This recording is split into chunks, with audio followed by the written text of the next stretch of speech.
Welcome back. We're halfway through our series now, and honestly, the conversations just keep getting richer.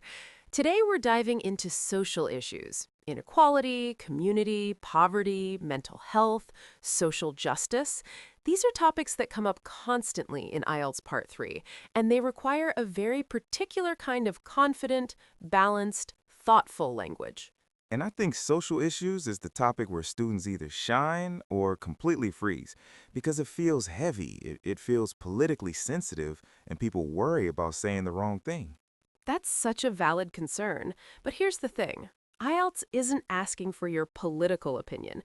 It's assessing your ability to discuss complex ideas using sophisticated language. So the goal is measured, balanced commentary rather than passionate debate.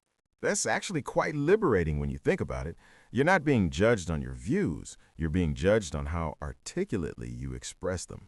Exactly. So let's get into it naturally. What social issue do you feel most strongly about in your community? Honestly, the one that strikes me most is the growing gap between the wealthy and the less privileged. Like economic inequality has always existed, but it feels like it's widening at an accelerating pace, and the consequences are rippling through every aspect of society. Rippling through every aspect of society. What a vivid metaphor. A ripple suggests something spreading outward in waves from a central point. That kind of figurative language immediately elevates your answer and makes it memorable. And widening at an accelerating pace. I like that because it captures not just the existence of the problem, but its momentum is getting worse faster. That's sophisticated analytical thinking expressed through precise language, which is exactly what Band 8 responses look like. You're not just describing a problem, you're characterizing its trajectory. What about when you need to talk about the root causes of social problems? Because Part 3 questions often ask, why do you think this problem exists? For root causes, native speakers use phrases like, at the heart of this issue lies, or this can largely be attributed to, or one of the underlying drivers of this problem is. These signal that you're going deeper than surface observation. Underlying drivers. That's such a strong phrase.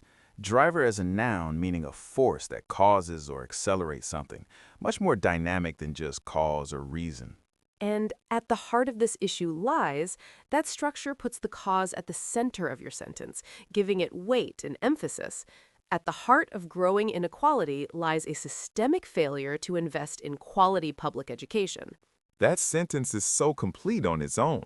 It identifies the problem, names the root cause, and implies a solution all in one breath. That's the architecture of a strong IELTS answer.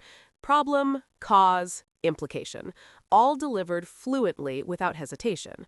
When you have that structure internalized, you never run out of things to say. What about mental health as a social issue? Because that's become such a prominent topic, especially post-pandemic. Hugely relevant, and the vocabulary around mental health has evolved significantly. Instead of just saying people feel stressed, native speakers now say things like, there's a growing awareness around mental well-being, the stigma surrounding mental health is gradually being dismantled, or access to psychological support remains deeply inequitable. Dismantling stigma. I love that verb choice. It suggests active, deliberate effort to break something down, not just reducing stigma, but actively dismantling it. Verb precision again. Dismantle, tackle, address, confront, challenge. These are all active, purposeful verbs that make your language feel engaged and dynamic rather than passive. And inequitable access, using inequitable instead of unfair or unequal, signals a more academic register instantly. Absolutely. Inequitable, disproportionate, marginalized communities, systemic. These are the vocabulary markers of socially aware, academically literate language. They tell the examiner you engage with these ideas seriously. What about solutions to social problems? Because I feel like students often describe problems brilliantly, but then say something flat like, the government should do more. Such a common trap. Instead, try, A multifaceted approach is needed, combining policy reform with community-level intervention and shifts in public attitudes. That sentence alone shows you understand that social problems require layered solutions. Multifaceted approach, meaning a solution with many different dimensions or strategies, and community-level intervention, grassroots action taken within local communities rather than imposed from above. And shifts in public attitudes, recognizing that real social change requires cultural transformation, not just legislation. That distinction shows genuine depth of thinking. What about when questions ask whether individuals or governments are more responsible for solving social problems? Because that debate comes up constantly. For that, you want to avoid a binary answer. Instead, I think it's a false dichotomy to place responsibility entirely on either individuals or governments.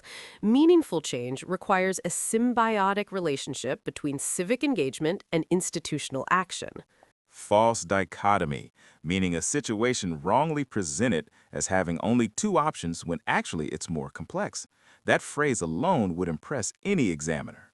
And symbiotic relationship, originally a biology term meaning two organisms that mutually benefit each other, used here to describe the interdependence between citizens and government. Using vocabulary from one domain in another shows intellectual flexibility. That's such a clever technique. Cross-domain vocabulary use. It shows your language isn't just memorized for IELTS, but genuinely absorbed and applied. Exactly. Authentic language use is always more impressive than rehearsed vocabulary dumps. All right, let's move into our breakdown. This has been such a dense, rich episode. So much to unpack. Here we go. Your episode 6 takeaways. Rippling through every aspect of society, a vivid metaphor describing how one problem spreads and affects all areas of life, memorable and figurative. Widening at an accelerating pace, describing a problem that is growing faster over time, shows analytical depth beyond simple description. At the heart of this issue lies a powerful framing structure for identifying root causes. At the heart of growing inequality lies a systemic failure to invest in quality public education. Underlying drivers, the deeper forces causing a problem, more dynamic and precise than causes or reasons. Dismantling stigma, actively working to break down negative social attitudes. Strong, purposeful verb choice. Inequitable, unfair in a way that disadvantages certain groups disproportionately. Academic register, immediately impressive. Multifaceted approach, a solution involving many different dimensions and strategies, essential phrase for solution-based questions. Community-level intervention, grassroots action taken within local communities rather than imposed from above. False dichotomy, wrongly presenting a complex situation as having only two options. Philosophical vocabulary with high impact. Symbiotic relationship, a mutually dependent and beneficial relationship between two parties. Cross-domain vocabulary showing intellectual range.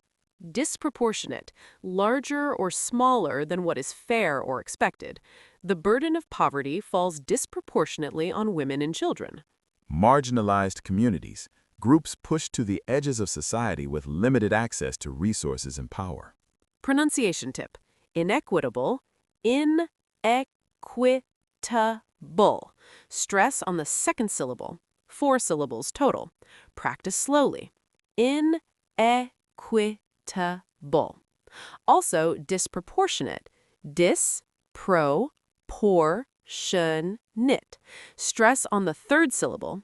Grammar note. Today we used nominalization heavily, turning verbs into nouns. Intervene becomes intervention. Shift becomes a shift in attitudes. Engage becomes civic engagement. Nominalization is a hallmark of academic language and instantly raises the register of your spoken answers. I feel like every episode gives me a new framework, a new set of tools. It's genuinely building up into a complete system. That's exactly what we're building, a complete system for confident, sophisticated IELTS speaking. 4 episodes to go, personal experiences, health and well-being, work and career, and our final masterclass. Each one builds on the last. See you in episode 7. See you there, everyone.